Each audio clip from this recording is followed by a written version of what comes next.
Hey, my beautiful Taurus. How are you? I'm Dr. Leona Mercury. I hope you're having a great week. This is your supermoon reading, and you can see there you are right at the bottom of the deck. I am a Vedic astrologer and tarot reader, and I use mala beads held here by my beautiful assistant, Chandra. She's a voodoo doll. I'm a Nola reader. And I got her at Marie Laveau's shop on Bourbon Street, and I named her Chandra because she's got a little moon applique there, and Chandra means moon in Sanskrit.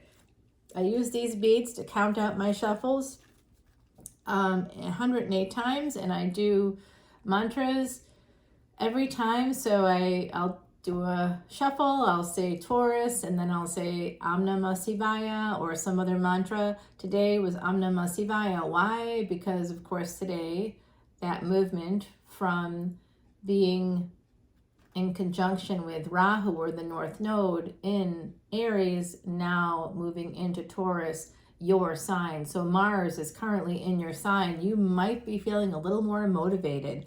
And it's even in a lunar house controlled by Taurus called Kritika. If you want to learn more about all of that, please come to my Patreon page, patreon.com/leonamercuryphd. That's in the description box below. It's also where you'll find all of the extendeds for all of my tarot readings here on YouTube. And Patreon is a tiered system, but my tiers don't have big jumps. If you just want to watch extended videos from here until forever, there's over 200 of them that you can access for $10.10. That's the cost of one for regular readers. And even if you find someone who's $3.99 or $7.77, something like that, I just bought two over the weekend from readers that I like and want to support. And I recognize that in that moment, that if you paid $7.77 times 200 plus videos, it's over $1,400 that you'd be giving to them. So yeah, it's cheaper, but not really. I'm still the best value in tarot. Challenge anybody to say otherwise. $3.99, same thing. That ends up being, basically that's $4. That ends up being $800 worth of extended. So that's your value, anywhere between $800 and $1,400 for $10. Or $11.11 to get the collective energy readings, extended readings. Yes, I do them, but only for Patreon subscribers. And then if you want to spend $12.12, you get your Vedic astrology chart. You get free admission to the live events that I charge $25 for everybody else. So and I do so much in those events. I mean, you'll get consultations and free readings, and it's awesome. It's awesome. I'm excited about it because, having been a fan of tarot for a long time myself, just not wanting to sort of expose myself in this way, but I'm staying behind the camera so I can maintain my day job, and hopefully that all works out. Natural break here is this King of Pentacles. Interesting, because the bottom of your deck is the Queen of Pentacles. So I think we're going to be seeing something here about love. I just saw the 326. It's a synchronicity that's been coming out for me. And look at that. You're a King of Cups. Love is here, apparently. To me, it's Scorpio energy, Cancer, Scorpio energy right there. And there is obviously conflict here in love. So my beautiful Taurians, I'm seeing it in this way. Take it as it resonates for you. You could be this king. Gender is fluid, of course, but there is someone here who feels badly. They had to walk away from love, it looks like to me. And the King of Cups is the person that holds back on love. So they may feel self-righteous about it, like they did it for the right reasons, and that it was something that they had to do. I mean, they had to cut someone out. That's what I'm seeing. But they're still looking backwards, aren't they? Yeah. The moon is here. This is Cancerian energy, more water energy. Right now, Venus is in Vedic Cancer, and it's there with the sun until next week, and then the sun moves into Leo. And you're like, hey, that doesn't match the horoscope. You're right, it doesn't. It matches what's actually happening in the sky. That's a big difference between Vedic astrology and tropical or Western astrology, is that there's a 24-degree difference, and that's why there's a 24-degree difference, because it's based on planetary movements. There's no hard and fast dates. that are basically very marketable when you have hard and fast dates, right? Like Christmas, to get prepared for Christmas 6 months in advance, you have to know it's on the same date every time. That's all about the economics, which I'm sure you know. Oh my gosh, so this is really sad for me to see. It looks like someone has a lot of love. They're hiding a lot of love for someone that they've absolutely ended things with, and they feel there's a lot of sexual energy here too. They absolutely cut this out. Wow. Wow, they cut out a person. It feels a little ruthless to me. I don't know if it was done ruthlessly or not, but they may feel like they have all this pain. They want to go towards someone very badly, but that they love, clearly that they love, but they ended things with a person that they loved. They cut them out. They cut out the passion, and now they're left with pain. That's not the smartest move. No, it's not. And it's not smart. And I know I've seen, because I'm a fan of tarot and a fan of other readers, I love everybody that I've actually watched. I think that there's a lot of talented people on YouTube. What I don't like, particularly with my professional public self, I can say this: I don't like it when readers encourage others to remain in a victim mentality. The idea of cheating, for example, it's absolutely a flawed way of looking at it. People can hurt you. People can go outside of a relationship. You trust them. You expect them not to do that. 100% agree with that. However, you have to look at the relationship, what was happening in the relationship when that occurred. This is part of cognitive behavioral therapy, connecting our thoughts, feelings, actions, and subsequent behaviors to an event. You have to question your thoughts and your feelings and your actions. And in a relationship, there's two people. Guess what that means? You both have to question your thoughts, feelings, and actions, and look at the event connected to those thoughts, feelings, and actions. Why did this happen? How and why did this happen? When people aren't happy, they cheat. They go outside of a relationship. And they typically do that when they're with a partner that is a distancer. There is a dynamic in psychology called a pursuer-distancer dynamic. And with total respect to my other fellow readers out there, this is not acknowledged when we start screaming about cheaters and how it ruins families. There's something that ruins families, and it's called narcissism. It has to do with cluster B personality traits and or full-on personality disorders. The distancer dynamic is connected to cluster B. It's all about maintaining social control.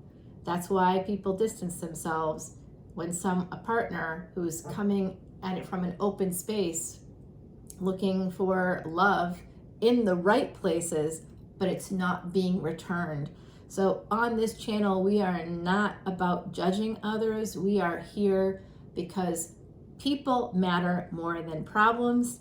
We're not going to scream and yell about things that really don't make a lot of sense to scream and yell about, because cheating is a term that the true cheaters came up with. True cheaters are the ones that withhold attention and affection from partners, that withhold money, that withhold anything. Could you imagine having a parent in the hospital? Your partner finds out about that and doesn't tell you. Wait, they do tell you, but they tell you 3 months later. They were contacted by a family member to tell you, and they don't tell you, and you're not local, and you have no idea until they reveal that they have held this secret. One of your parents was in the hospital, and you don't know about it. Now you're like, I wonder why I haven't heard from my parents. I wonder what's going on. That's what's going on. And now you can't go back to the parent and say, well, my partner, my spouse did not share this information with me because it makes you look like a liar. That's part of what's called baiting. Narcissists, distancers in relationships will often do what's called reactionary abuse, looking for ways to get you to react. Now, if you were in the situation where a partner withheld that a parent was in the hospital for like 3 months, how would you react to that? Anger? Yeah. And you'd be justified to be angry, yet you couldn't react. Because if you did, you'd be giving the narcissist and or sociopath, depending if you want to go pop psych, we can call them sociopaths, we can call them what it is. You'd be giving that person supply. That's what they want. They're baiting you. That's why they did what they did. That whole time, that whole withholding, every day of those 60 days or 90 days, however long they held that secret from you, every day in their mind, they're thinking, ha ha, I've got it over her, ha ha, or him, ha, or them, ha ha, they're making me dinner and I've got a secret that's going to hurt them. So that when I reveal it, they'll think about all the things they did for me in that time and recognize that they have wasted their time and they're going to be angry and sad. And that's what I can do to create closeness between us. It's part of trauma bonding. And these people are just people. They really are just people, but they behave like monsters because no one taught them how to engage with people socially, how to be intimate. In fact, they're afraid to be intimate. That's how they replace intimacy. That's the pursuer distancer dynamic in a nutshell. So when you have someone doing fucked up shit to you, and then they want to have sex with you, but only on their terms, they're very controlling. You have to be showered, you have to do all these fucking crazy things. It's because of control. When I see the pursuer distancer dynamic in my line of work, there's always control surrounding sex because intimacy is never intimacy. It can't be spontaneous with people like that. They will hold you emotional hostage, and then eventually you'll be like a physical hostage. That's what trauma bonding is. It's a variation of Stockholm syndrome. It's not that you've shared a trauma together, so you're bonded by that. It's that the other person has been slowly and systematically assaulting you with various traumas: emotional trauma, psychological trauma, physical trauma, financial trauma. They're reactionary. They have a ton of anxiety. They might be telling you that they have no money, that they can't make money, and that your money is the only money that you have when it's a lie. That's part of financial abuse. They'll withhold everything from you. It won't just be attention and affection. It's everything, because they are unable to elicit any kind of closeness outside of trauma bonding. It's highly manipulative. It's part of narcissism. And sometimes people have contexts that make it so that they don't actually have the personality disorder, even if they have all the diagnostic criteria that fit the personality disorder, but their context is one of survival. So obviously that knocks out an entire population. Like half of our population has no way to say, oh, I've had a bad life. Okay, maybe. Look, I'm seeing this coming through, and I don't know why I'm putting this up here because that doesn't make a lot of sense to me. But I am seeing this Judgment card, this Justice card. Look, someone ended an opportunity. They ended the love. They cut it out. So that happened. This King of Cups became the King of Swords. Absolutely cut someone out. They are holding back on this passion. It's causing them pain. And it looks like, despite the pain, they may end up going towards this individual. They may end up rushing towards their happiness. So this action here is delayed. I just don't know. I've gotten this a few times in the last few days, the Death card with the Fool card. So Mars energy, this is Mars energy, and in Vedic astrology, Mars doesn't just rule Aries, the first house, it also rules the 8th house. This is 8th house energy. So this is Mars in the first house and the 8th house, taking a chance in physical life and having to do with sex. So I don't necessarily think, I feel like there's an ending to this, all of this. But that it's a delay. Ultimately, the ending is a delay, and it's only delaying this wish fulfillment. There's going to be judgment and justice in this circumstance, my beautiful Taurians. And this card here, I don't read upside down cards, but for whatever reason, it just pulled it out and it's upside down. So I'll go with it. Don't like it, but I'll go with it. It does look like there's someone here that is getting divorced. With this upside down, to me, 8 of Swords is a marriage card. And everything I talked to you about earlier with cluster Bs, pursuer distancers, all of that is why.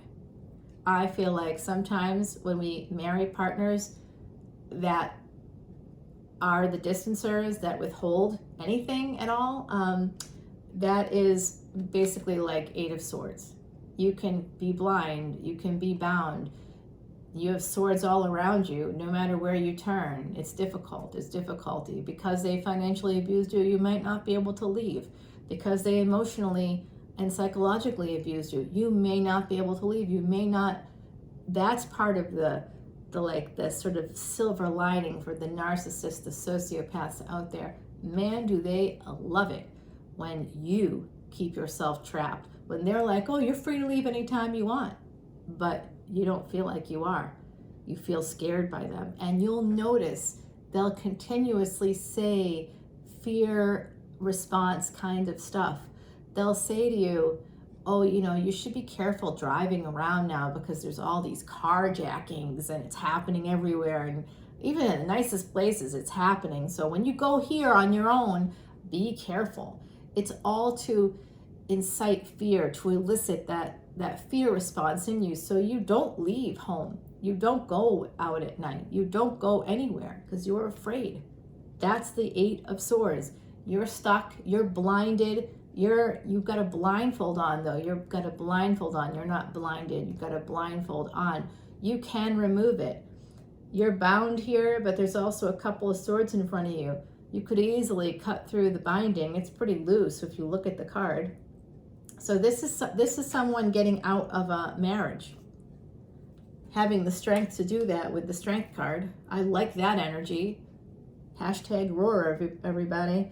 And then we got some 8 of Wands here. So once this person exits they're in a relationship. Like I said up here, I thought that they were conflicted, not just that they were feeling self-righteous about leaving someone behind, cutting them out because they are married or something, that they've got some kind of very, there's moral relativism happening here. You know, I'm coming to fuck you, but I'm married. Oh my gosh, I'm going to end our relationship because I'm married. Yeah, but why'd you start with me then? What's happening here? Why'd you come at me? You know, don't come at me, bro. Leave me the fuck alone if you're married. But in the meantime, no, coming in for a landing, causing pain, and then withdrawing. That's a little bit of a cue. This person is not stable. If they're married and it's been a long, hard road in that relationship, and you meet in an organic way and it's not romantic, and you're suddenly like, this is what I want. I'm married, but I'm transitioning out of that because it has been hard and abusive and difficult, and I'm not there anymore. And I've spoken my truth to my partner. They're aware that I'm leaving, that we are now transitioning out of this space of couplehood, and I would like to pursue something with you. I don't know where it will lead, but I'd like to because I like you. All right, that's different, right? That's a different energy.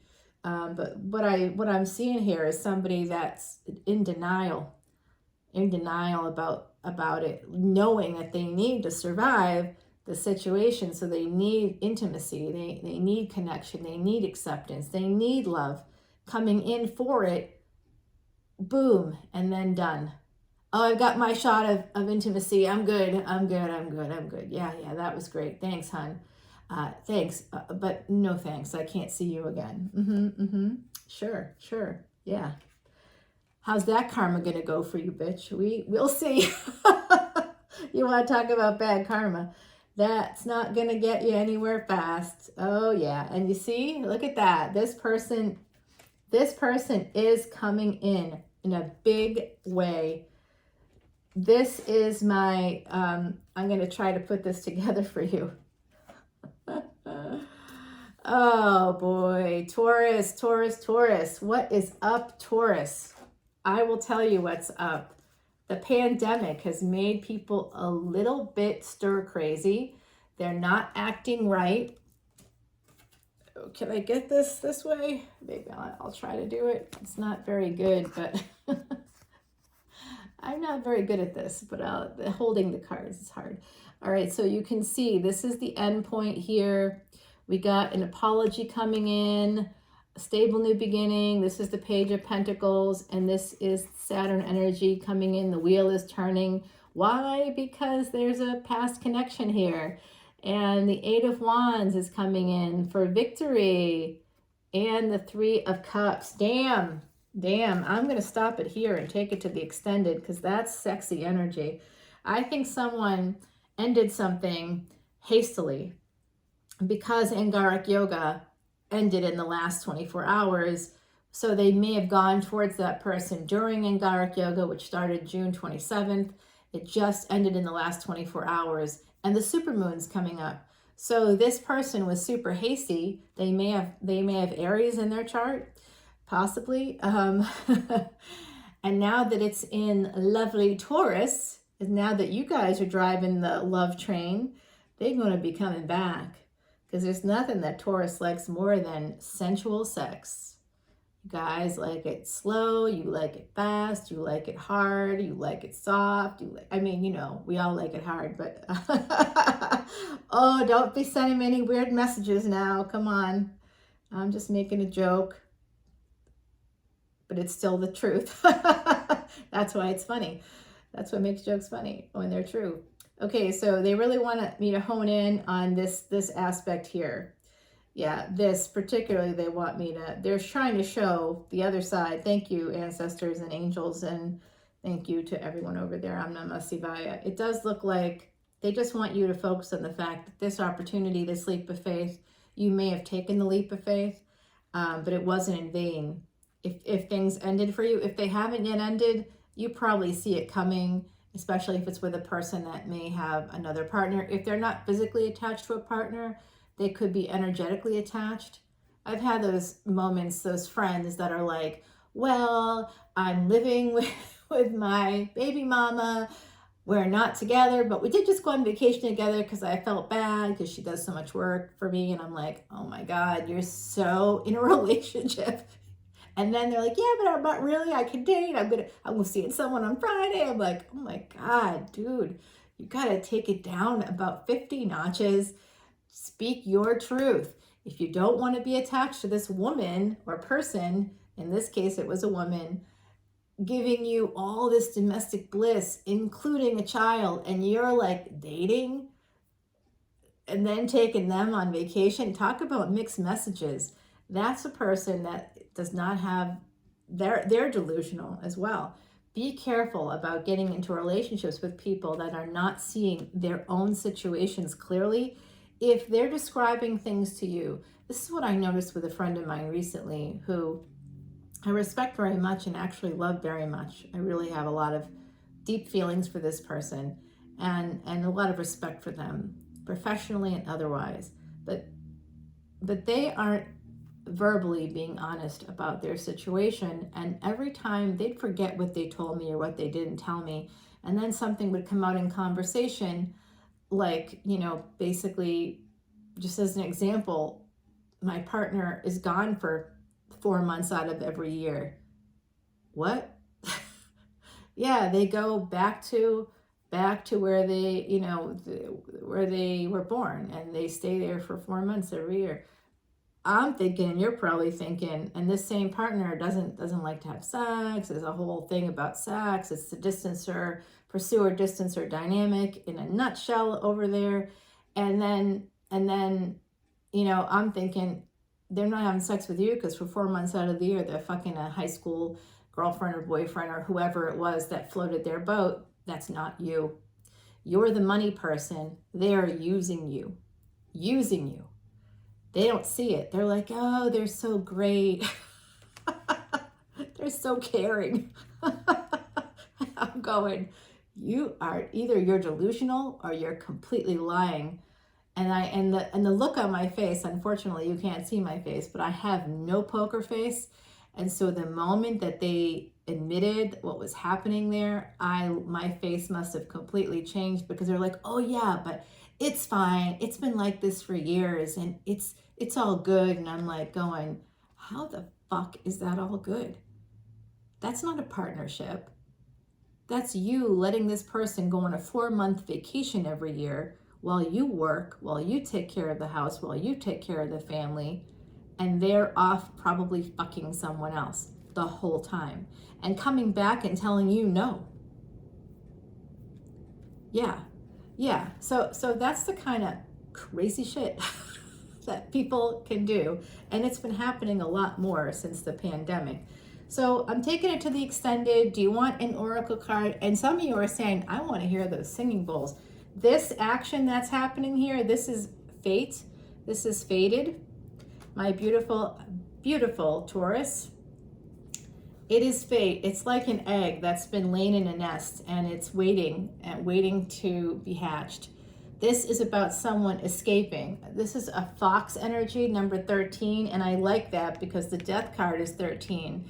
And so to me, this is clarifying the death card as escaping family ties, escaping to this opportunity. I like that translation much better. Clever and agile, fox moves sure and fast. Your patience and planning will pay off at last. You know what? You got to build yourself some exit strategies into any relationship, because people are people. They can lose it. They can suddenly have a change of heart. They can do things that are underhanded and shady and awful. And if you've put all your eggs in one basket and you don't have an exit strategy, you're going to be stuck, but not upside down. You're going to be right side up stuck. I mean, legit tied up, blindfolded, and not in a good way. Sometimes that can be good, not in this case. All right, my beautiful Taurians, I'm taking it to the extended. Make sure you come over there with me, patreon.com. Info is below, and I will see you for big, big energy in a couple days. Bye now.